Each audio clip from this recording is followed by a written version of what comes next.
হ্যাঁ, আপনি কি বললেন ঠিক শুনতে পেলাম না। বলতেছি শুরু করবো এখন তাড়াতাড়ি। একটু তোমাদেরকে তো 40-45 পর্যন্ত ক্লাস নেবে, ওকে স্যার। এরপরে ফাঁকা আছে। তো আমরা শুরু করে দিই। আমরা আবার ওনারা না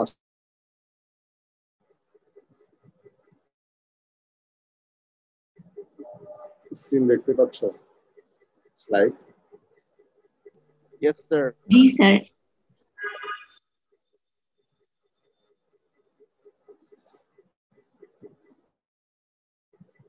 9টায় ক্লাস, তো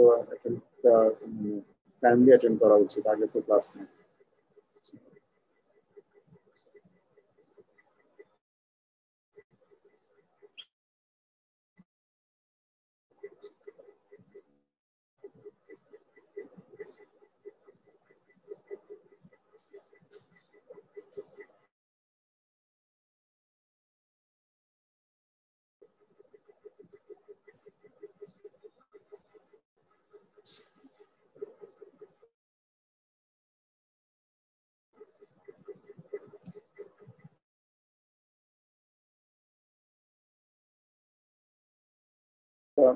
টিএমএ প্রিপেয়ার করা হয়। আজ মোস্ট ইম্পর্টেন্ট পার্ট যেটা, যে উদ্দেশ্যে আমাদের স্যাম্পল প্রিপেয়ার করা তৈরি হয়, কয়টা হ্যালো স্যার। কয়টা মোডে আমরা ইমেজ নিতে পারি। আচ্ছা, আরেকটা হচ্ছে যে আমরা ক্রিস্টাল অ্যানালাইসিস, যেটা আমি বলছিলাম এক্স-রে ডিফ্রেকশন মধ্যে ক্রিস্টাল অ্যানালাইসিস করতে পারি। জাস্ট এখানে তোমাদেরকে খুব ইনিশিয়াল একটা ধারণা দেওয়া হবে, কিন্তু এগুলার ডিটেল যখন করতে যাবা, তোমরা টিএম নিয়ে কাজ করতে যাবা, তখন ডিটেলটা তোমরা তখনই শিখে নেবা। তো যেটা হচ্ছে এখানে আমরা different mode of different modes of image নিয়ে আমরা ডিসকাস করবো। তারপর ক্রিস্টাল অ্যানালিসিস নিয়ে ডিসকাস করবো। এখন এটা করাতে সুবিধা হবে যে আমাদের এই ক্লাসটা মানে তোমরা যখন করবা, তাহলে তোমরা কি শিখতে পারবা। তুমি যখন টিএম নিয়ে কাজ করতে যাবা, আপনি যখন টিএম অপারেটর অবশ্যই কখনো ছাড়বে না। আপনি মানে তুমি কিসে করবা, তোমার কি ব্রাইট ফিল্ড ইমেজ করবা না ডার্ক ফিল্ড, কোন মোডে তুমি করবা, না মাস থিকনেস আরেকটা আছে, আমরা যেটা ডিসকাস করবো এটা করবা। তারপর হচ্ছে যে তুমি এই জন্য তারপরে বিভিন্ন ইমেজ মোড ইউজ করে তুমি স্যাম্পল অ্যানালাইসিস করাটা জানতে পারবা কিভাবে করে। তবে কিভাবে সিলেক্টেড এরিয়া ডিটেকশন মেথডে স্যাম্পল একটা ক্রিস্টাল অ্যানালাইসিস করা যায়, এই ক্রিস্টালটা কত প্লেন থেকে আসছে স্যাম্পলের, এই জিনিসটা তোমরা বুঝতে পারবে। এই জন্য আজকের ক্লাসটা খুব ইম্পর্টেন্ট, এটা একটু এক্সপ্লেন করবা।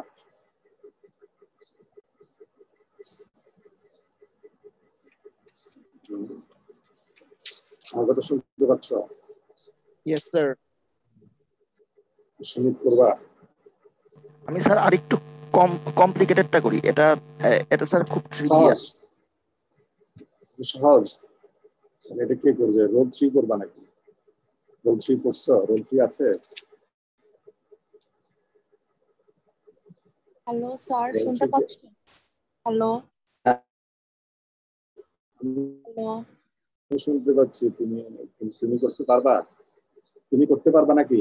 হ্যাঁ জি স্যার, বলছি, আমি পড়েছি স্যার। পারবা? এই যে স্যার প্রথম 3টা স্লাইড, স্লাইড। হ্যালো স্যার, আপনি কি স্লাইড শেয়ার করেছেন? তুমি কি স্লাইড দেখতে পাচ্ছ না? না স্যার। আমি তো স্লাইড শেয়ার করলাম।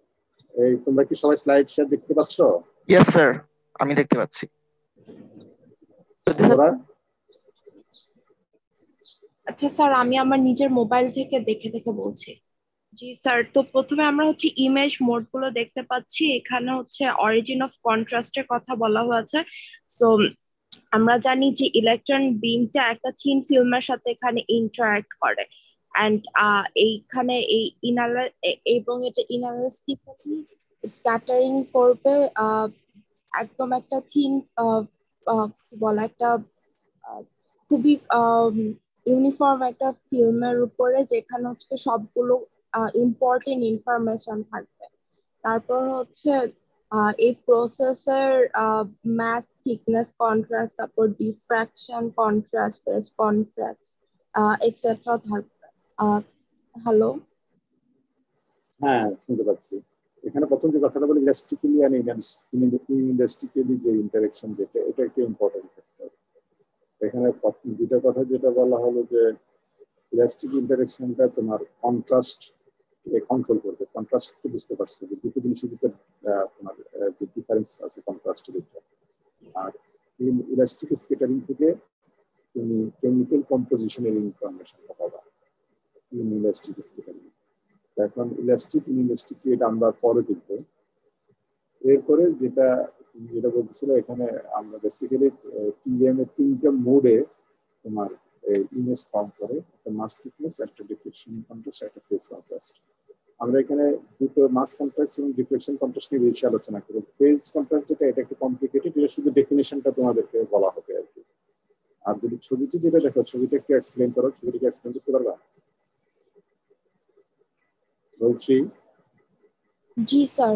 স্যার এখানে প্রথমে দেখানো হচ্ছে যে স্পেসিমেনটার উপরে যখন বিমটা ইনসিডেন্ট করছে, তখন আমরা নিচে দেখতে পাচ্ছি একটা গ্রাফের মতো দেখানো হয়েছে। প্রথম অংশটাতে থাকে ইনএলাস্টিক স্ক্যাটারিংটা, আর পরে থাকে হচ্ছে ইলাস্টিক স্ক্যাটারিংটা, এবং আমরা দেখতে পাচ্ছি যে কোহেরেন্টলি এই স্ক্যাটারটা ডিফ্র্যাক্ট হচ্ছে। হ্যাঁ, মানে এখানে তোমার যেটা হচ্ছে যে স্কেটারিং এবং কোহেরেন্টলি স্কেটার ডিফ্লেক্টেড বিম তিনটেই দেখানো হলো। মানে এখানে যে হচ্ছে যে ছোট সার্কেল যেটা ভিতরে, এটা হচ্ছে envelope of inelastic scattering intensity. এটা কম হয় নর্মালি, যেটার এরিয়াটাও কম তুমি দেখো। আর ইলাস্টিক স্কেটারিং ইন্টেন্সিটি যেটা, এটা বড় দেখাচ্ছে, তার ডেপথ এবং এরিয়াটাও বেশি। আর তুমি যেটা যেটা আমরা বলতেছিলাম যে কোহেরেন্ট স্ক্যাটার ডিফ্লেক্টেড বিম, যেটা ওইটা পাস করে যাবে, যেটা তোমার ফটোগ্রাফিক ফিল্মে তুমি ইয়া করবা, রেকর্ড করবা। যে আমরা দেখবো এটা যে ফ্লোরোসেন্ট একটা ফিল্মের মধ্যে যেটা স্পট হিসেবে আসবে এই জিনিসটা। এরপরে তাহলে বলো, এটা একটু বলো, মাস থিকনেস কন্ট্রাস্টটা বলো, পারবা এটা? মাস থিকনেস কন্ট্রাস্ট বলছি। রোল 4 বলতে পারবা? রোল 4 আছো?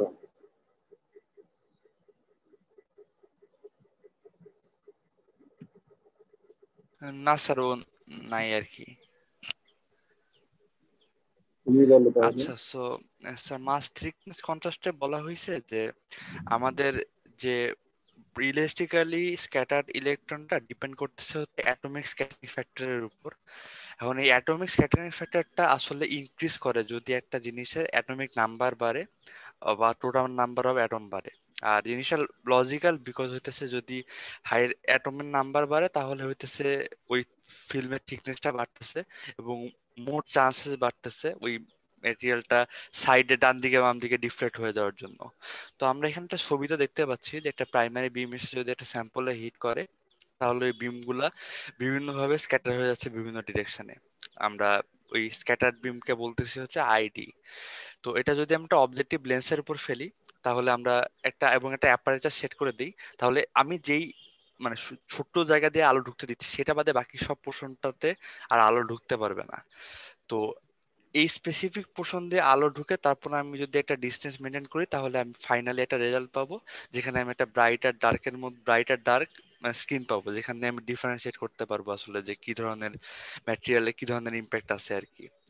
আর এখানে আরেকটা জিনিস বলা হয়েছে সেটা হচ্ছে যে মানে ইন্টেন্সিটি ডিফারেন্স, সেখানে হচ্ছে মানে ট্রান্সমিটার ইন্টেন্সিটি ডেফিনেটলি হচ্ছে ইনিশিয়াল যে ইন্টেন্সিটি আছে সেটা মাইনাস ডিফ্লেক্টেডটা, যে যতটুকু হচ্ছে আমরা ডিফ্লেক্টেড হয়ে যাচ্ছে অ্যাপারচারে আটকায় যাচ্ছে সেটার বিয়োগফলের সমান হবে যতটুকু ট্রান্সমিট হয়েছে। আর এখানে কন্ট্রাস্টের কথা বলছে, কন্ট্রাস্ট হইতেছে যে এই দুইটার বিয়োগফল মানে হচ্ছে আই নট মানে ইনিশিয়ালটা মাইনাস হচ্ছে কতটুকু আমি ট্রান্সমিট হইতেছে বাই হচ্ছে টোটাল আই নট। এটা হচ্ছে কন্ট্রাস্ট। তুমি জিনিসটা সবাই বুঝছো কিনা? আমরা সবাই Yes, বুঝছো, sir. খুব ইজি। জিনিসটা হচ্ছে যে ধরো একই স্যাম্পলের মধ্যে দুটো ফেজ আছে, একটা ফেজের অ্যাটমিক নাম্বার কম বা মাস থিকনেসের কথা একটা কম আর একটা বেশি, তাহলে দুটার ভিতর স্ক্যাটারিং এর ডিফারেন্স হয়ে যাবে, যেটা বেশি সেটা স্ক্যাটারিং বেশি হবে। অতএব সেই স্ক্যাটারিং এর ফলে ইলেকট্রন যেটা হচ্ছে যে পাকচার আছে সেটা দিয়ে কম পাস করতে পারে। আর যেটা ধর মাস থিকনেস কম, এটা দিয়ে ইলেকট্রন দ্রুত পাস করে যেতে হবে, এখানে বেশি হবে। এই যে কম বেশি ডিফারেন্স, যেটা বেশি পাস করে গেলে ব্রাইট হবে আর কম পাস করলে ডার্ক হবে, এটা দিয়েই তোমার ইমেজটা তৈরি। ব্যাপারটা এটা তো নাকি Yes, সবাই sir. বুঝছো? এখন অ্যাপ্লিকেশনটা কি বলো, বলে যাবেন তো অ্যাপ্লিকেশনটা স্যার বলো। এখন আমাদের স্যার যেটা বললেন যে আসলে আমাদের টিএম এর ক্ষেত্রে তো অ্যাকচুয়ালি আমাদের মোস্ট ইম্পর্টেন্টলি যে বায়োলজিক্যাল স্যাম্পল, সফট টিস্যু এইসব জিনিসকে এনহ্যান্স করতে হবে, এবং এটা হচ্ছে আমাদের দেখতে হবে যে আসলে স্যাম্পলটা মানে টু এন এক্সটেন্ট হচ্ছে টিএম মাইক্রোস্কোপে ট্রান্সমিট হওয়ার ফলে দেখতে কিরকম। সো যদি আমরা দেখতে পাই যে একটা টিস্যু বা একটা সফট সেল মানে হচ্ছে নন ক্রিস্টালাইন ম্যাটেরিয়াল থাকতে পারে, এর মধ্যে গ্লাস থাকতে পারে, এর মধ্যে মানে মেটালও থাকতে পারে। তো যখন অ্যাকচুয়ালি একটা স্ক্যাটার্ড বিম পড়তেছে এটার উপর, এর ডিফারেন্ট ভেরিয়েশনের কারণে বা মানে ডিফারেন্ট থিকনেসের কারণে এটা মানে স্ক্যাটারিং অ্যাবসলিউটলি ডিফারেন্ট হচ্ছে। তো ওই কারণে যখন আমি ফাইনাল রেজাল্টটা পাচ্ছি এই স্যাম্পলটা আমরা দেখতে পাবো, তো এটা কিছু অংশ ব্রাইট হবে, কিছু অংশ ডার্কার হবে।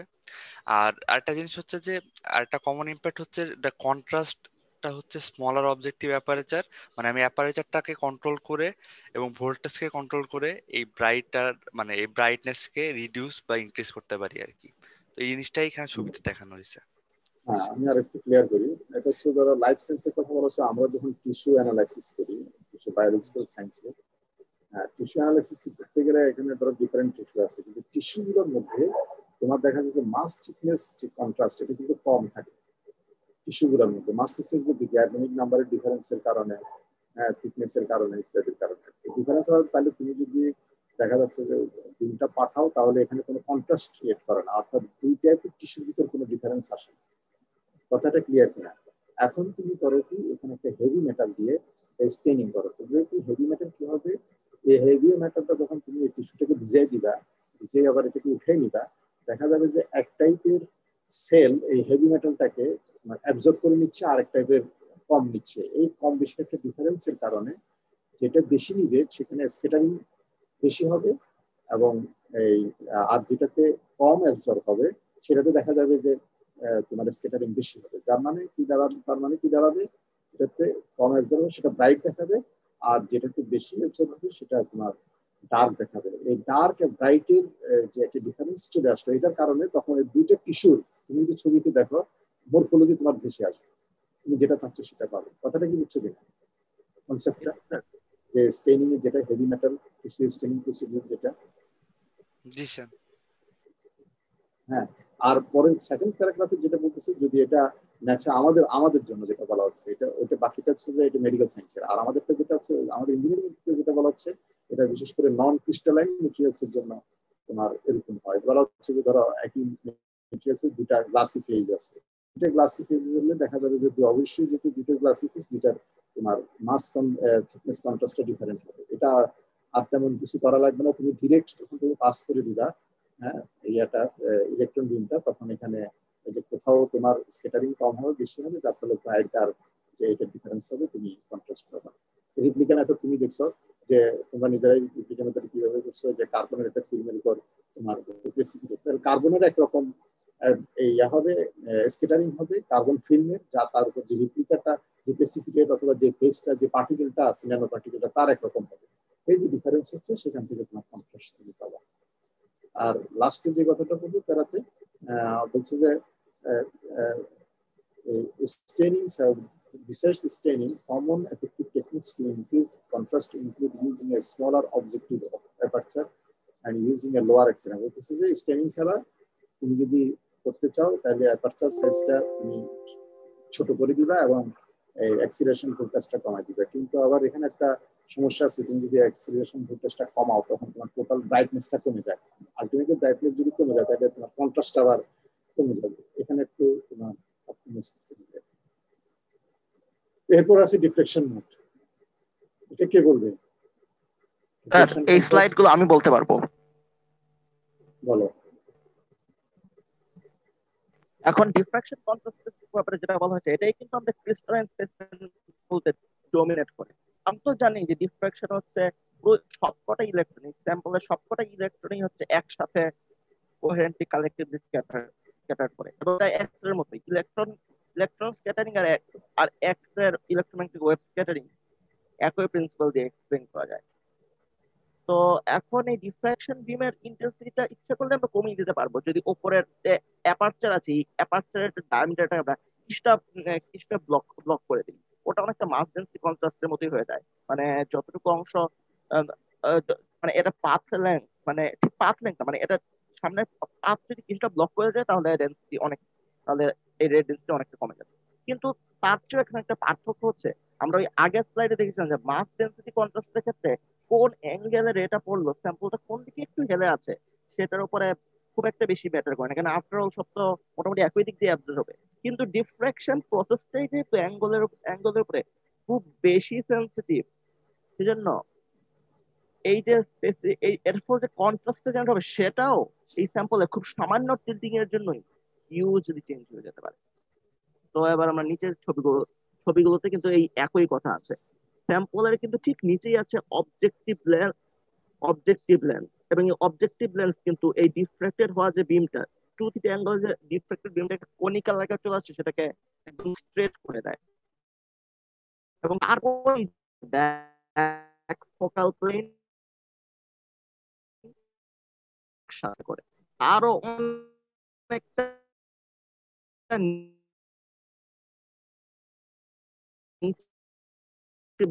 লেন্স দিয়ে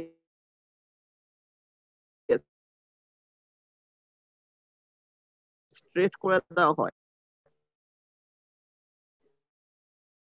লেয়ারে, কিন্তু ম্যাগজিল জেনারেট হয়। এবার আমরা ডান পাশেও সেই মোটামুটি একই কথা দেখছি, যে যদি কোনো স্পেসিমেন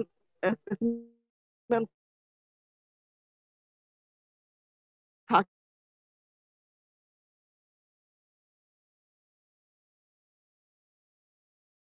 কোনো স্পেসিফিকেশনটা যে অ্যাঙ্গেল স্ক্যাটার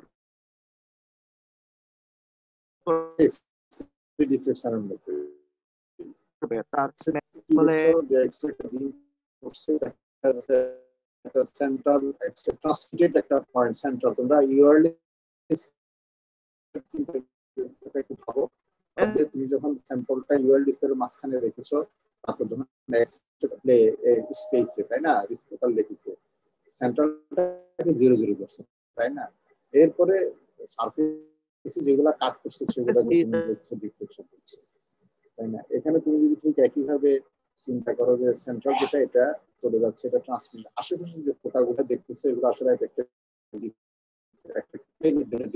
স্পট হিসাবে আসছে, এগুলো আটকে যাচ্ছে, এখানে দেখাচ্ছে এগুলো আটকে দেওয়া, পাস করা, এভাবে করেই তোমার ডিফ্লেকশন কন্ট্রাস্টটা ক্রিয়েট করা হবে, যেটা বুঝলো সবাই ক্লিয়ার কিনা। আর এখানে ডান পাশের যে ছবিটা, এখানে দেখাচ্ছে যে তোমার যদি নর্মাল যখন একটা বিম ইনসিডেন্ট করে, তাহলে বেস স্যাম্পল আর তার ভিতরে যদি একটা প্রিসিপিটেড থাকে বা একটা অন্য আরেকটা ইনক্লুশন থাকে, তাহলে এখানে কিভাবে ডিফ্লেকশন হয়ে যাচ্ছে, ডিফ্লেকশন পাথটা ডিফারেন্স হয়ে যাচ্ছে, অর্থাৎ ব্র্যাগ ল একটার জন্য একরকম ভাবে স্যাটিসফাই করে তুমি ডিফ্লেকশন স্পেক্টটা পাবা। হ্যাঁ, এরপরে বলো। তো এখন আমরা দেখেছি যে ইলেকট্রন মুভমেন্ট কিন্তু ওয়েভলেন্থ খুবই স্মল, সুতরাং এটা 1/λ অনেক বেশি বড়, সুতরাং তার ইয়াল স্কয়ার কিন্তু অনেক বড়। ফলে দেখা যাচ্ছে যে এটার ফলে ডিফ্রাকশন যে অ্যাঙ্গেলটা আছে সেটা খুবই খুবই ছোট, এবং মাঝখানে যে এক্সের কাছাকাছি সেন্ট্রাল সিঙ্গল স্পটের খুবই কাছাকাছি প্রত্যেকটা প্লেনের ডিফ্রাকশন স্পট থাকে। এবং সেই জোনিক যে সেই প্রিন্সিপাল তো আছেই, যে আমি যদি আমি যদি এই এক্স রে বা এই ইলেকট্রন বিমকে একটা একটা লাইন বরাবর চালাই, তবে ওই লাইনের জোনেক্সিসের, তবে ওই লাইন যে কয়েকটা প্লেনের জোনেক্সিসের কাজ করে সেই প্রত্যেকটা প্লেনের স্পট একই প্লেনে থাকবে যদি ওই এক্স এর লাইনের পারপেন্ডিকুলারলি আমরা একটা প্লেন ধরি।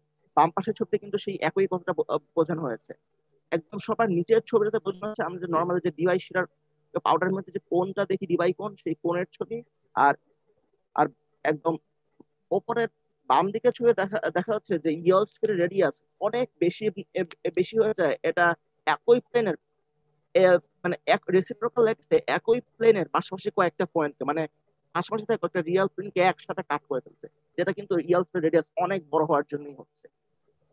এটা ওই যে এবং তোমরা এর আগে যেটা পড়ে আসছো এক্সাইটেড জোন এক্সিস বলা আছিল তাই না?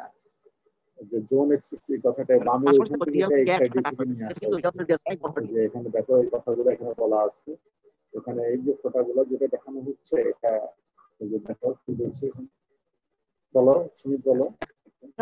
জোন এক্সিস জোন এক্সিস বরাবর যদি যদি আমরা এক বিমটা পাস করাই, যদি যদি আমরা একটা প্লেট বা কোনো স্যাম্পলিং প্লেন রাখি, তবে এই তবে এই লাইনটা যে কয়েকটা ফ্যামিলি অফ প্লেনের জোন এক্সিস, সে কয়টা প্লেনের তো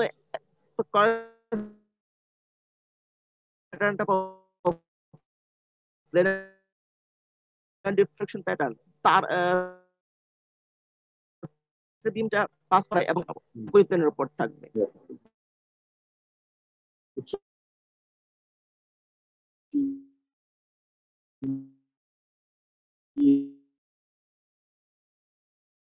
সেখানে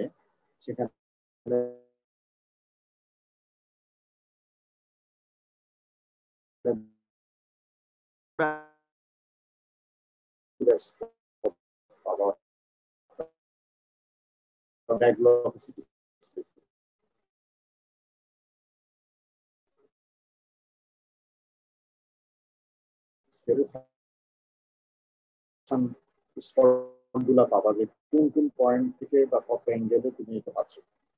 এরপরে দেখো, হ্যাঁ বলো, এটা বলো। এই ইমেজটা আমরা খুবই ইম্পর্টেন্ট, আমরা একটু মনোযোগ দিয়ে। আমাদের প্রথমে বলা হয়েছে আমরা ব্রাইট ফিল্ড প্রয়োগ করতে পারি, ডার্ক ফিল্ড করতে পারি। আসছে ট্রান্সমিট হচ্ছে সেটাকে দিয়ে আমরা mainly image form. Dark field মানে যেটা একটু রিফ্লেক্টেড হচ্ছে সেটাকে কাজে লাগাই। ইমেজ মোড এবং মোডের কথা আগের একটা ইমেজও উল্লেখ করা আছে। এবং এই দূর থেকে দেখতে পাচ্ছি যে নর্মালি আমরা আমরা লেন্সের ক্ষেত্রে 1911-12 যেটা শিখে এসেছি, একই সাথে ক্রিস্টালের রেসিপ্রোকাল স্পেসের ছবি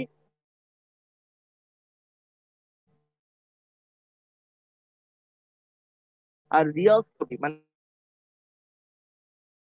এটা আমি আমার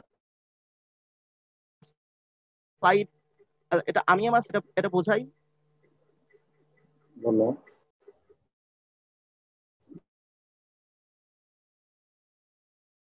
আমি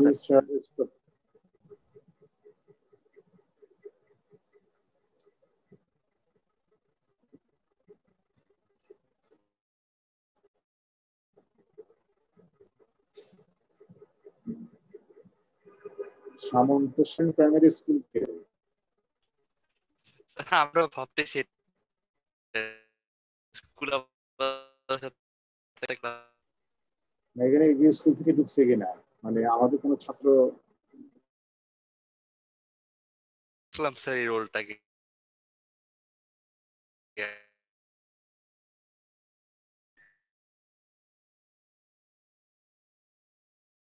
রিলেট করে দেই, কারণ এটা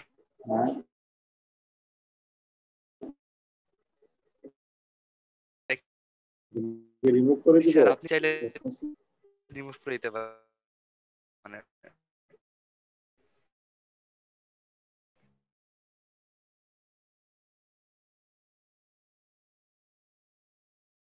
কোন স্টুডেন্ট কিন্তু তো রেসপন্স কারণ স্যার করবে। মানে বোঝাচ্ছে না তো।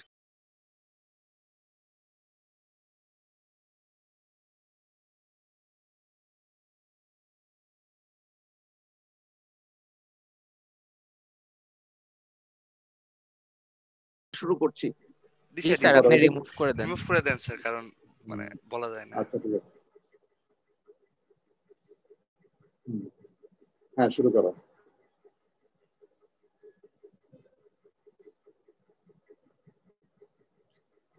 স্যার আমার স্ক্রিন দেখা যাচ্ছে?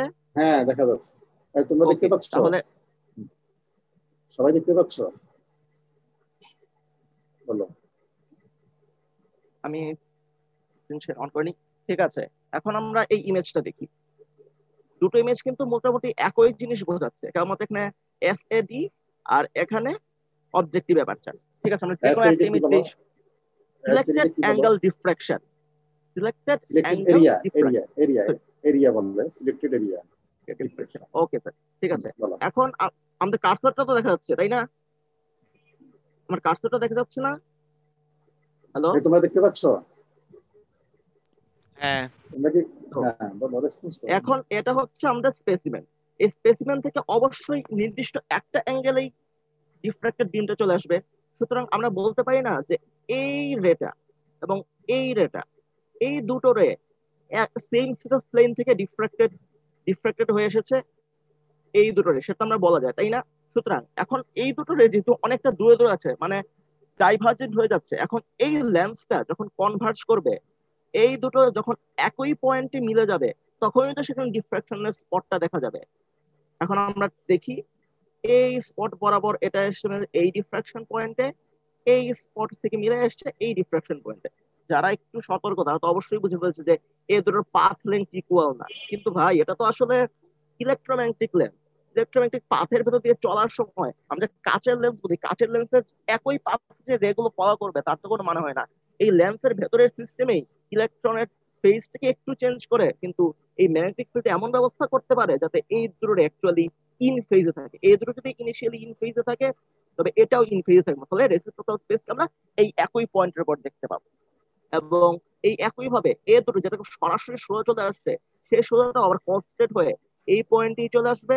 আবার এই কোনাকুনি যে যে রেটা গেছে এই দুটো, সেটাও এই পয়েন্টে চলে আসবে। ফলে কি আমরা স্পেসিমেন্টে এখানে ওই স্পেসিমেন্টের রেসিপ্রোকাল ল্যাটিসের ছবিটা আমরা পেয়ে গেছি এইখানে। এটুকু পর্যন্ত আশা করি সবাই বুঝতে পেরেছে। আগাও। এবার এবার আমরা রিয়েল স্পেসে চলে আসি। আমরা কোন একটা পয়েন্ট থেকে যে রে গুলো বেরোচ্ছে তার মধ্যে দুটো রে যেখানে একসাথে ইন্টারসেক্ট করবে সেখানেই কিন্তু আবার তার একটা রিয়েল ইমেজ তৈরি হবে। ওইখান থেকে আসা 3 নাম্বার রেও যদি সেই একই স্পটে গিয়ে কাট করে, তাহলে আমরা বুঝতে পারছি যে এক্স্যাক্টলি ওই পয়েন্টেই যে ইমেজটা তৈরি হচ্ছে সেটা 100% ভেরিফাই। এই লজিকটা কিন্তু আমরা 9, 10, 11, 12 শিখে এসেছি, এটা নতুন করে বলার কিছু নেই। তো এখন আমরা দেখার চেষ্টা করি এই পয়েন্ট থেকে এই রেটাও বের হয়েছে, এই রেটাও বের হয়েছে, আবার এই রেটাও বের হয়েছে, এই তিনটা রেটাও এই পয়েন্ট থেকে বের হয়েছে, ঠিক কিনা? তাহলে এই পয়েন্ট থেকে বের হওয়া তিনটা রে যখন আবার কোনো একটা পয়েন্টে গিয়ে কনভার্জ করবে, ওই পয়েন্টেই নিশ্চয়ই তার রিয়েল ইমেজ তৈরি হবে। Real image, imaginary image, virtual image, এগুলো তো আমরা 9, 10 এর টপিক, সেটা এখন আর টানছি না। কিন্তু আবার একটু মনোযোগ দিয়ে খেয়াল করি, এই এই পয়েন্ট থেকে আসা এই রেটা কাট করলো এই পয়েন্টে, এইখান থেকে আসা রেটা কাট করলো এই পয়েন্টে, আবার এইখান থেকে আসা রেটাও কাট করলো ঠিক একই পয়েন্টে। তার মানে কি এটার যে ইমেজ, এটার যে স্পেসিমেন, এটা রিয়েল ইমেজের টপটা অবশ্যই এই পয়েন্ট বরাবর আছে, এ নিয়ে তো কোনো সন্দেহ নেই, তাই না? সেমলি সেমলি আমরা বলতে পারি না এখান থেকে এই রেটাও আসছে, এই রেটাও আসছে, বাট এই রেটাও আসছে। এই তিনটা যখন তোর একই পয়েন্টে কনভার্জ করবে তখন আবার আমরা একটা অন্য প্রান্তের রিয়েল ইমেজ পাবো। তো আবার আমরা দেখি একই লজিকে এই রেটা মিলে যাচ্ছে এইখানে, এই রেটা মিলে যাচ্ছে এইখানে, এই রেটা মিলে যাচ্ছে এইখানে। তো তাহলে কি টপ টপ টু টপ মিলে গেল, বটম টু বটম মিলে গেল। এভাবে আমরা 9, 10 যে টেকনিক শিখেছি সেখান দিয়ে আমরা কিন্তু একটা রিয়েল ইমেজ পেতে পারি। উপরে রেসিপ্রোকাল স্পেসের একটা ছবি পেয়ে গেলাম, নিচে আমরা রিয়েল স্পেসের একটা ছবি পেয়ে গেলাম। এবং তারপর সেখানে যে ইন্টারমিডিয়েট লেন্স, আমরা এটার ম্যাগনিফাইড এবং ইনভার্টেড ইমেজ কিভাবে তৈরি করতে পারি, সেম লজিক আমরা 9, 10, 11, 12 এমনকি আমাদের লেভেল 1 টার্ম 1-এও শিখেছি। এইখান থেকে আসে এই তিনটা রে এখানে এসে এখানে চলে গেল, আর এইখানের পেছনের তিনটা রে সামনে চলে গেল। তাই আমরা দেখছি এটা ম্যাগনিফাইড হয়েছে, আবার এটা বড় হয়ে গেছে, মানে উল্টেও গেছে। এখন অবজেক্টিভ অ্যাপারচারের সাইজ বড় ছোট করে আমরা এই ইমেজের সাইজটাকেও বড় ছোট করতে পারবো না, কিন্তু কেননা এইখানে সব কয়টা রে আসছে। আমরা দেখেছি না যে একটা লেন্সের উপরের কিছু অংশ কাগজ দিয়ে ঢেকে দিলে তার অর্ধেক ছবি আমরা দেখতে পাই এবং ছবিটা একটু অনুজ্জ্বল দেখতে পাই। এভাবেই কিন্তু আমরা উজ্জ্বল অনুজ্জ্বলটা কন্ট্রোল করতে পারি। আর এখানেও কিন্তু একই টপিক, কিন্তু এইখানে আমরা selected angle diffraction technique use করি। মানে এখান থেকে যে রে গুলো আসছে তখন আমরা এই লেন্সটাকে এমন ভাবে অ্যাডজাস্ট করি যাতে এখানে যেমন এইখানের এইখানের ইমেজটাকে এই বরাবর ম্যাগনিফাইড দেখাচ্ছে, সরি, তখন এই লেন্সটা এইখানে রেসিপ্রোকাল স্পেসের ইমেজকে হয়তো এখানে ম্যাগনিফাইড দেখাবে, কিন্তু অ্যাকচুয়ালি তা করবে না, কেননা এখানেও ওই ইমেজটাই দেখাবে। কিন্তু তাহলে আমরা এই সিলেক্টেড এরিয়া ডিফ্রাকশন কিভাবে ইউজ করব? আমাদের যে টেকনিক, সেই টেকনিক বলছে যে এখান থেকে তো যে রে গুলো এসেছে সেগুলো তো নিশ্চয়ই কোনো না কোনো অ্যাঙ্গেলে ডিফ্রাক্টেড হয়ে এসেছে। যেমন এই যে রে গুলো, এই রে গুলো হচ্ছে এই অ্যাঙ্গেল বরাবর ডিফ্রাক্টেড হয়ে এসেছে। তাহলে আমরা এই যে অ্যাঙ্গেল বরাবর ডিফ্রাক্টেড হওয়া রে গুলো দিয়েই আমরা রিয়েল ইমেজ গঠন করা ছবিটা দেখতে চাই, সেই রে গুলোকে আমরা আসতে দেব। আর বাকি অন্যান্য অ্যাঙ্গেলের যে রে গুলো ডিফ্রাক্টেড হয়নি সেগুলোকে আমরা জাস্ট কাট করে দেবো। তাহলে কি এই সিলেক্টেড এরিয়া ডিফ্রাকশনে আমরা আমরা সেই এলাকারই ইমেজ ইমেজ দেখতে দেখতে পাবো যে এলাকার এই যে যে অ্যাঙ্গেল ডিফ্রাক্ট হয়েছিল সেটা। এখানে কিন্তু আমরা বলছি এ নাম্বার হচ্ছে ডিফ্রাকশন মোড। তার মানে কি? তার মানে অ্যাকচুয়ালি রেসিপ্রোকাল স্পেসের যে ইমেজটাই এখানে ম্যাগনিফাইড করে বড় করে দেখাবে, কিন্তু জাস্ট রেসিপ্রোকাল স্পেসের আমি যেই পয়েন্টটা চেয়েছিলাম, যে পয়েন্ট গুলো চেয়েছিলাম, মানে যেই অ্যাঙ্গেলে ডিফ্রাক্টেড হওয়া বিম গুলো চেয়েছিলাম, শুধুমাত্র সেই ছবিগুলোই পাবো। এরপরে কিন্তু আমরা এই সিলেক্টেড অ্যাঙ্গেল ডিফ্রাকশনের সাথে আবার ইমেজ মোড ইউজ করেও কিন্তু আবার ডার্ক ফিল্ড মোডে নিয়ে আসতে পারি। আশা করি আমার এক্সপ্লেনেশনটা হ্যাঁ নেক্সট স্লাইডে যাও আরো ক্লিয়ার হবে। নেক্সট স্লাইডে যাও। ও লেখাটা তো দেখা যাচ্ছে না।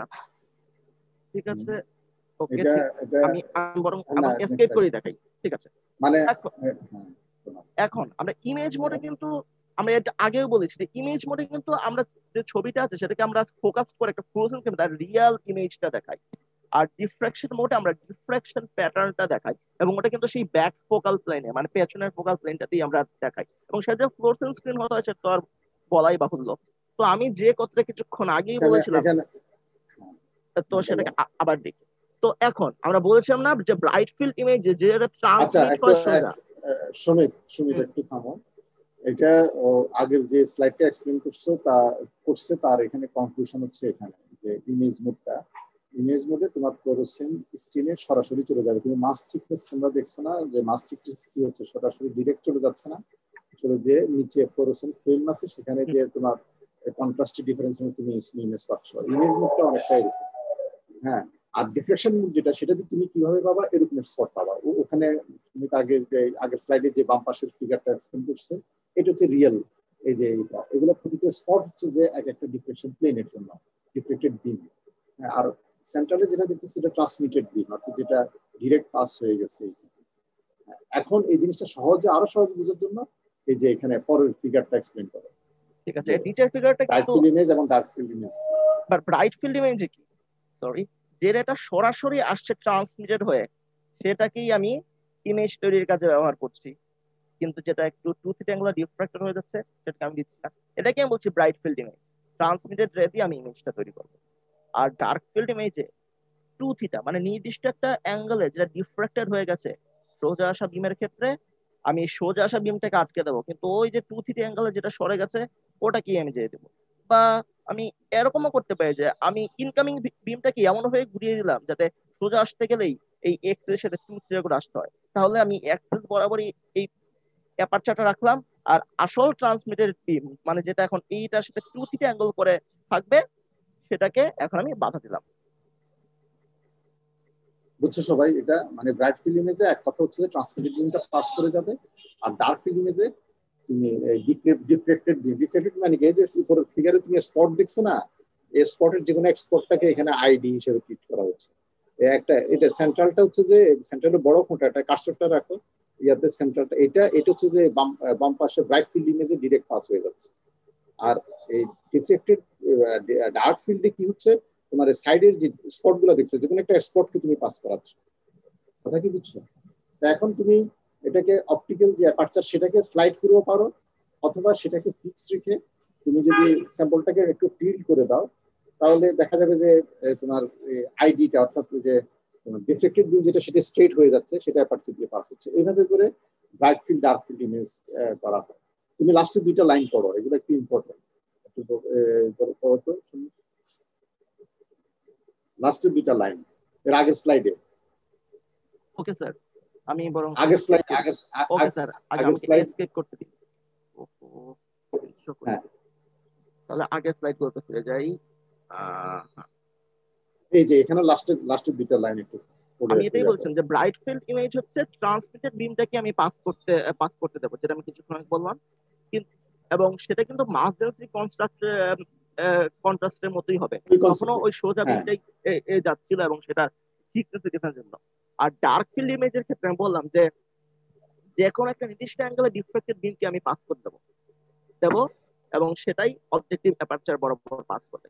A dark field image is obtained by applying one diffraction pattern to pass the objective aperture. Next slide যাব স্যার। ওকে, তো এখন আমরা এটা আর একটু দেখি।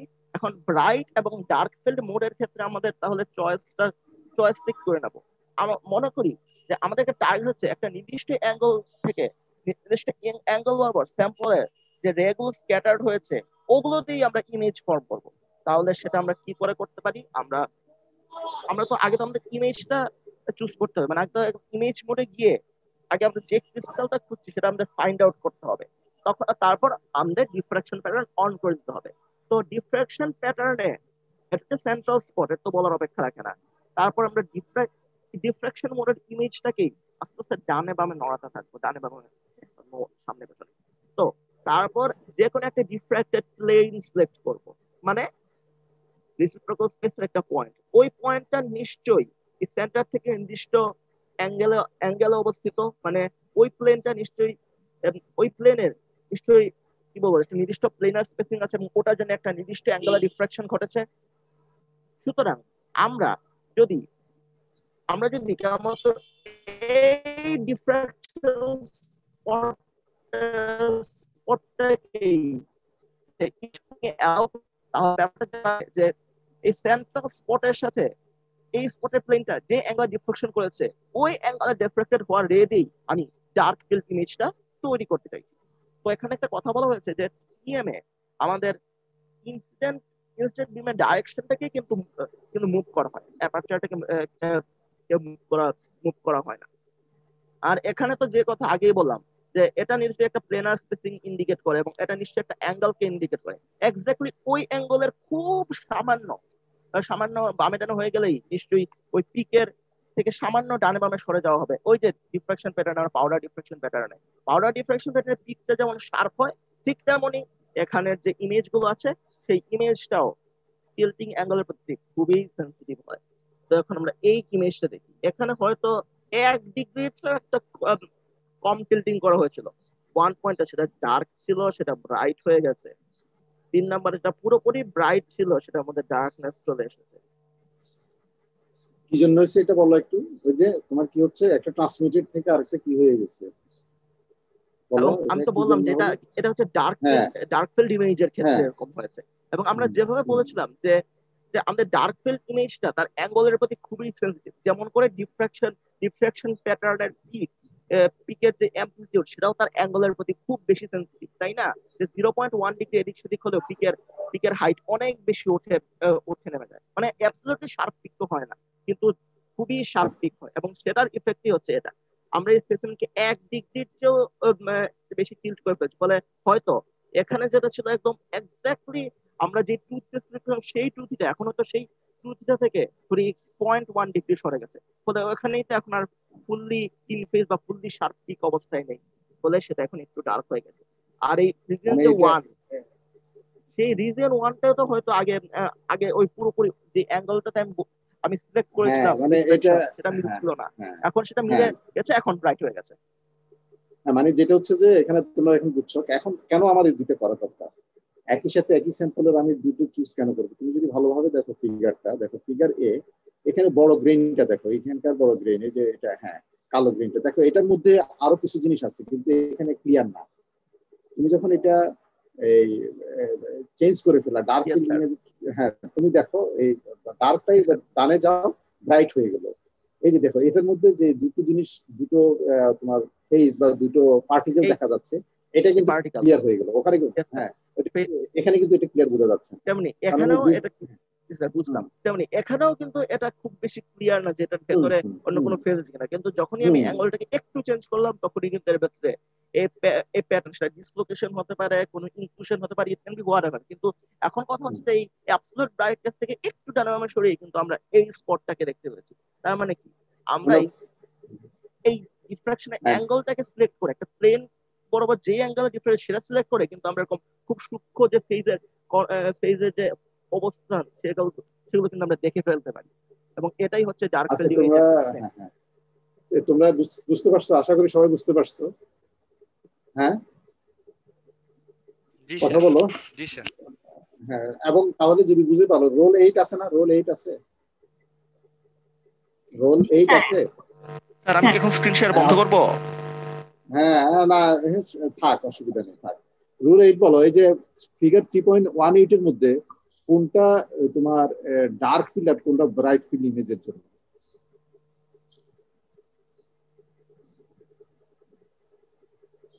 এখানে তো দুইটা পজিশন দেখাচ্ছে, অপটিক্যাল পাথের দুইটা পজিশন দেখাচ্ছে। তো এখানে কোনটা, এটা বলবা না অন্য কেউ, যে কোনটা ডার্ক ফিল্ডের জন্য কোনটা ব্রাইট ফিল্ডের জন্য, পারবা বলতে? হ্যাঁ, রোল 15 আছে, রোল 15 আছে।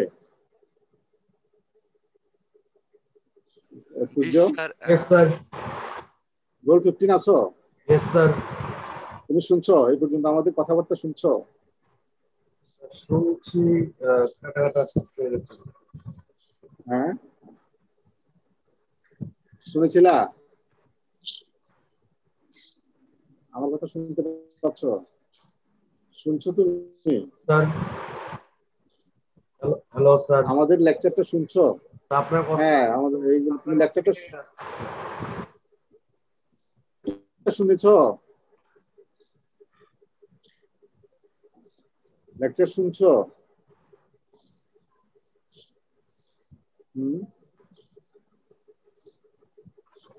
রাফাত হুসাইন, রোল নাম্বার কত? রাফাত হুসাইন 19 স্যার। রাফাত স্যার 19 19 আছো? জি স্যার। আচ্ছা, তুমি শুনছো আমাদের এই লেকচার? শুনছো? কথাবার্তা শুনছো? না স্যার, নেটের অবস্থা ক্লাস ফলো এখানে করছো?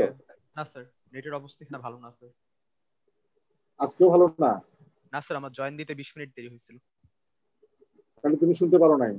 না রোল স্যার, 34, রোল 34, রোল 34 তো আছে, রেসপন্স নাই। রোল 25, 34 আছো? 34 কথা শুনতে পাচ্ছি না। Roll 25, yes sir. তুমি ক্লাস ফলো করতে পারছো? লাস্টে 4-5 মিনিট। লাস্টের স্লাইডটা শুনছো পুরোটা?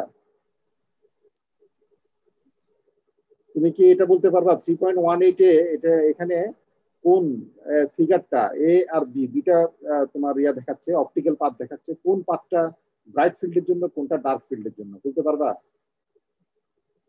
স্যার প্রথমটা ব্রাইট ফিল্ডের জন্য, পরেরটা ডার্ক ফিল্ডের জন্য। কেন একটু এক্সপ্লেইন করো। ডার্ক ফিল্ডে কি পাঠানো হচ্ছে? স্যার প্রথমটাতে ট্রান্সমিটেড যে বিমটা সেটা পাঠানো হচ্ছে, আর ডার্ক ফিল্ডে স্যার যেটা ডিফ্লেক্টেড বিম সেটা পাঠানো হচ্ছে। ঠিক আছে, ইয়া সুমিত পরের স্লাইডে যাও। ওকে স্যার, পরের স্লাইডে যাও। লেখাটা হ্যাঁ, এটা একটু এক্সপ্লেইন করো। ঠিক আছে। তো ডার্ক ফিল্ডকে সাধারণত আমরা ব্রাইট ফিল্ডের মতো এতটাও বেশি ইউজ করি না, কারণ এখানে ব্রাইটনেসটা কম থাকে, সব অ্যাঙ্গেল থেকে আসে না। কিন্তু আমি কিছুক্ষণ আগে তো বললাম যে ডার্ক ফিল্ডের খুবই ফাইন ফিচার দেখা যায়। ব্যাকগ্রাউন্ডটা ডার্ক হবে আর সিলেক্টেড কয়েকটা ফিচারই ক্লিয়ারলি বুঝতে যাবে, এবং এটা কিন্তু একটা খুব বড় স্ট্রেংথ। যেমন এই হ্যাঁ, গ্রেড, এটা এই গ্রেডটাকে পুরোপুরি সাদা দেখছি, মাঝখানে কিছু স্পট দেখছি। ডার্ক ফিল্ডে এলে কিন্তু এখানে আমরা ব্যান্ড গুলো দেখতে পাচ্ছি, এখানে পার্টিকেল গুলোকে আমরা ছড়িয়ে ছিটিয়ে দেখতে পাচ্ছি, এখানে হয়তো আরেকটু ডার্ক অবস্থায় দেখতে পাচ্ছি। যেমন এই গানের মাঝখানে ডিটেলটা হয়তো আমরা ভালো করে দেখছি না, কিন্তু আমরা এখানে কিন্তু আরো কিছু স্পট দেখতে পাচ্ছি। এই জায়গাটা যেখানে পুরোপুরি ডার্ক, এখানে ডার্ক ব্রাইটে মোটামুটি কি বলবো যে একটা ম্যাশ আপ হয়েছিল, এখানে কিন্তু সেটা অনেকটাই কেটে গেছে এবং আমরা ডার্ক এবং ব্রাইট ফিল্ডে আরো একটা বিষয় বলে রাখি যে এটা হচ্ছে অ্যালুমিনিয়াম আয়রন সিলিকন অ্যালয়ের একটা।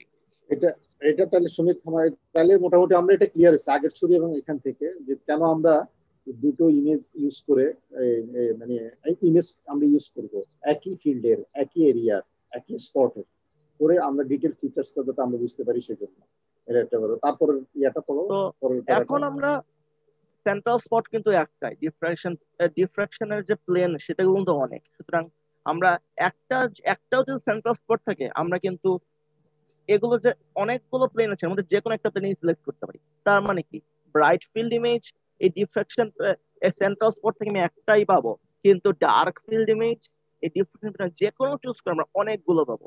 ফলে একটা ব্রাইট ফিল্ড ইমেজের এগেনস্টে অনেকগুলো ডার্ক ফিল্ড ইমেজ রয়েছে, বিভিন্ন এইচ প্লেন থেকে আসবে এগুলো। সবাই এটা বুঝছো কিনা? যেমন এখানে তুমি অ্যারো দিয়ে যেটা দেখাচ্ছে এটা একটু সবাই আরেকটা স্পটের দিকে নিয়ে আসো, আরেকটা স্পটে আনো।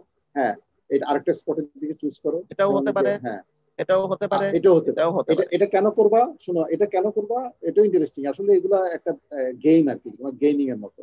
তোমার কাছে মনে হচ্ছে যে এখন যেটা সিলেক্ট করছো এটাতে ফিচার্সটা তোমার অত ক্লিয়ার না, তুমি আরেকটু ক্লিক করলা করে ফোকাস করে করে আরেকটা ডিফ্লেক্টেড বিমকে স্পটকে তুমি পাঠালা, তখন দেখা যাবে যে এটার মাধ্যমে যেটা ক্লিয়ার হয়েছে এটা তো আরেকটু অ্যাঙ্গেলে সরে গেল, দেখা যাচ্ছে ওইটা আবার ফিচার্সটা ক্লিয়ার হলো। এই জন্য এই বিভিন্ন ডার্ক ফিল্ডের ইয়াটা হচ্ছে যে যেগুলা ব্রাইট ফিল্ডে ক্লিয়ার হচ্ছে না সেগুলোকে তোমার আইডেন্টিফাই করা, সেগুলো মরফোলজিটাকে ক্লিয়ার করা, ক্লিয়ারলি বোঝা। তখন সেই জন্য তুমি চয়েস থাকবে, তোমার অনেকগুলো স্পট তুমি চেঞ্জ করে করে করে তুমি ডিফারেন্ট ওরিয়েন্টেশনে তুমি দেখতে পারবা, যার ফলে তখন টোটাল যে মরফোলজি আছে ভিতরে, টোটাল যে ফেজগুলো আছে তোমার সামনে চলে আসবে, তখন তুমি এটা সহজে বুঝতে পারবা এবং এক্সপ্লেন করতে পারবা, কনক্লুশনে আসতে পারবা। ঠিক আছে, এরপর স্লাইডে যাও। এরপরের স্লাইডে যেটা হচ্ছে আমরা হচ্ছে ফেজ কন্ট্রাস্ট। ফেজ কন্ট্রাস্টে কিন্তু প্রিন্সিপালটা বেশ জটিল, তাই আমরা খুব হালকা করে গ্লস করে যাচ্ছি। হ্যাঁ, এখানে একদম অ্যাকচুয়ালি এখানে যা আছে সিম্পল। ইলেকট্রন ওয়েভের যে ফেজ ডিফারেন্স আছে একটার সাথে আরেকটার, বিশেষ করে ট্রান্সমিটারের সাথে ভিন্ন ভিন্ন অ্যাঙ্গেলে রিফ্লেক্টেড হওয়া বিম, সেটাকে কাজে লাগিয়ে কন্ট্রাস্ট কন্ট্রাস্ট জেনারেট করা হয়। এটা কিন্তু অনেক বেশি কমপ্লিকেটেড, কিন্তু এটা কিন্তু হাই রেজলিউশন, একদম হাইয়েস্ট রেজলিউশন ল্যাটিস এবং স্ট্রাকচার ইমেজ দিতে পারে, এবং সেজন্যই এইটাকেই বলা হচ্ছে high resolution transmission electron microscopy, HRTM। এখানে তো অবশ্যই ফেজ কন্ট্রাস্টের জন্য দুটো ইলেকট্রন ওয়েভ লাগবে যাদের মধ্যে একটা ফেজ ডিফারেন্স থাকবে, তাই না? একটা অবশ্যই একটা ট্রান্সমিটেড বিম যেটাকে আমরা একদম বেস লাইন স্ট্যান্ডার্ড হতে পারি, আর ডিফ্রাক্টেড বিম এটা অন্য কোনো অ্যাঙ্গেল থেকে চলে আসছে। যেমন এই যে দুটো প্যারালাল রে আসছে এগুলো হচ্ছে ট্রান্সমিটেড, আর এই যে কোনাকুনি চলে আসছে সেখান থেকে এগুলো অবশ্যই ডিফ্রাক্টেড। ফলে এইখানের যে রে, এখান থেকে আসা তো অনেকগুলো রে আছে, কিন্তু এগুলোর যে একটা ফেজ আছে আর এগুলোর যে একটা ফেজ আছে, এই দুটোর ফেজের মধ্যে অবশ্যই কোনো না কোনো ডিফারেন্স আছে। সেই ফেজের ডিফারেন্সটাকে যদি আমরা স্ক্রিনে যে ছোট ছোট ইমেজ তৈরি হয়েছে আমরা সেটা ফেজ ডিফারেন্সের কারণে কনসেপ্ট ইন্টারফারেন্স জেনারেট করতে পারি। আবার আমরা এখানে যে ফ্লোরসেল স্ক্রিন বা চার্জ কাপল ডিভাইস ক্যামেরা থাকবে, সেই ক্যামেরাকেও আমরা বলতে পারি যে এই ক্যামেরা কোন কোন স্পট থেকে কেমন ইলেকট্রন হচ্ছে, সেই অসোসিয়েশনটাকে আমরা কম্পিউটার জেনারেটেড একটা কালার ইমেজ হিসেবে জেনারেট করতে পারি। আমরা আপাতত ধরে ফেজ কন্ট্রাস্ট এটাই এটাই নিবি। আমি বলছি ফেজ কন্ট্রাস্ট মাথায় রাখি। সুতরাং ওয়েভের যেহেতু একটা ফেজ আছে, একটা অ্যামপ্লিটিউডও আছে, তাহলে এই পদ্ধতি যেহেতু আমরা ইলেকট্রন ওয়েভের ফেজটাকে চেঞ্জ করে করে কন্ট্রাস্ট তৈরি করি, তাহলে অ্যামপ্লিটিউডকে চেঞ্জ করে আমরা কন্ট্রাস্ট তৈরি করি কোথায়? মাস ডেনসিটি এবং ডিফ্রাকশন দুই ক্ষেত্রে কিন্তু আমরা অ্যামপ্লিটিউডকে চেঞ্জ করে কন্ট্রাস্টটা বের করি। ডিফ্রাকশন প্যাটার্নের ক্ষেত্রেও কিন্তু সেটা তাই, কেন যদি একটা নির্দিষ্ট অ্যাঙ্গেলে সেটা চলে আসে, আমরা নির্দিষ্ট অ্যাঙ্গেলে থাকা রেগুলোই কিন্তু কিন্তু ফিল্টার করি। ফলে নির্দিষ্ট অ্যাঙ্গেলে আসা রেগুলোর এগ্রিগেট অ্যামপ্লিটিউড কত সেটার উপরেই কিন্তু অ্যাকচুয়ালি ইমেজের ব্রাইটনেস নির্ভর করে। সেজন্যই আমরা বলি যে মাস ডেনসিটি এবং ডিফ্রাকশন কন্ট্রাস্ট দুটি হচ্ছে অ্যামপ্লিটিউড কন্ট্রাস্ট। তার ফলে এখানে ডান পাশে যে ছবিটা দেখো তোমার যে যখন ফেস কন্ট্রাস্টে এরকম তোমার ফিগারগুলো এরকম ছবিটা ইমেজটা এইভাবে আসবে। হ্যাঁ, এই যে ডিটেল ফিচারটা চলে আসবে। ঠিক আছে, তাহলে আমরা আজকে এখানে শেষ করি। পরের অংশটা আরো ইম্পর্টেন্ট, এটা আমরা নেক্সট ক্লাসের শুরুতে ডিসকাস করব। ঠিক আছে, ইয়ে সূর্য যারা অ্যাবসেন্ট তাদের অ্যাবসেন্টি এটা একটু দিয়ে দাও, ওই যে এটা আমার কাছে মোবাইলে মেসেজ করে দিব নি। আজকে এখানে শেষ করে দিই তাহলে। জি স্যার। তাহলে তাও আমরা আগামী স্ক্রিনশটটা অফ করে দাও, স্ক্রিনশটটা অফ করে দাও। আগামীকাল